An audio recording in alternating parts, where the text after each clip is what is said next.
周奎跪在崇祯皇帝面前，双腿麻木，内心惶恐不安。崇祯皇帝半天不语，终于开口，直接质问周奎是否知罪。周奎被问得措手不及，他否认自己拥有巨额家产，但崇祯连番提出确凿的证据，指出周奎收受贿赂的时间、地点和数额，让周奎无从辩驳。崇祯皇帝怒斥周奎，指责他堕落、贪婪，连皇家的脸面都不顾。周奎的贪腐行为，甚至在李自成打到北京时，为了保命不惜牺牲自己的家人，最终交出了巨额家财。更无耻的是，他为了保命，将藏在家中的太子朱慈朗交给了多尔衮。这一切行为都让崇祯皇帝愤怒至极。面对崇祯的追问，周奎惊恐万分，最终在崇祯威胁要将他送进诏狱时，恐惧地选择了妥协。崇祯皇帝给了周奎一个活命的机会，只要交出所有贪腐的财产，就可以免死。周奎没有办法，只能答应交出财产。崇祯皇帝冷酷地命令锦衣卫把周奎拉出去。周奎惊慌失措，求情说自己是皇后的父亲，是国丈，皇帝新登基不应该杀国丈。但崇祯皇帝毫不留情，表示他有权废掉皇后。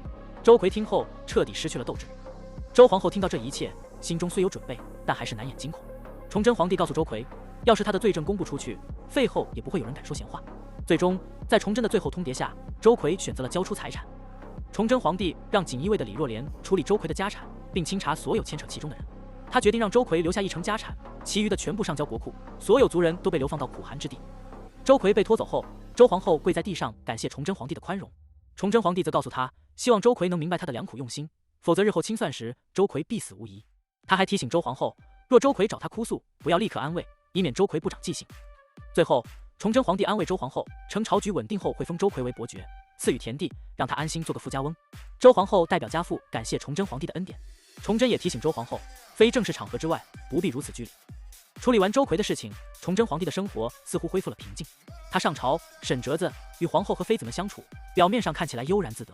然而，这样的平静仅仅是表象，他的内心深处暗流涌动，正在酝酿着更大的改革和举措。直到有一天，方正化急匆匆地走进东暖阁，向崇祯报告了一件大事。原来，派去中州传旨的方家回来了，带回了秦良玉的消息。秦良玉决定全速率军进京，为了保密，他没有写书信，而是让人每天将行军记录送到北京城外的山村。崇祯皇帝听后非常高兴，这是他近期听到的最好的消息。他立即下令赏赐传旨太监，并且询问为何只有1个人回来。方家解释说，他们在回京的途中发现了陕西有大规模的民变，方稳留下来打探消息，并约定2日后回京复命。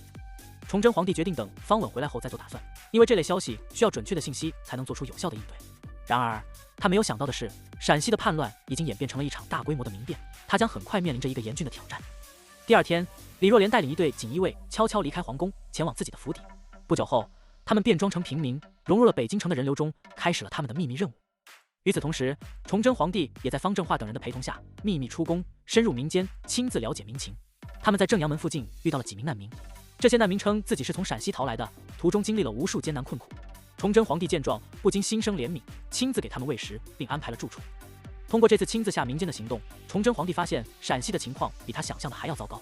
他决定立刻采取行动。回到皇宫后，他让司礼监调查了近3个月的奏书，发现陕西的情况早有上报，但朝廷并未给予足够的重视。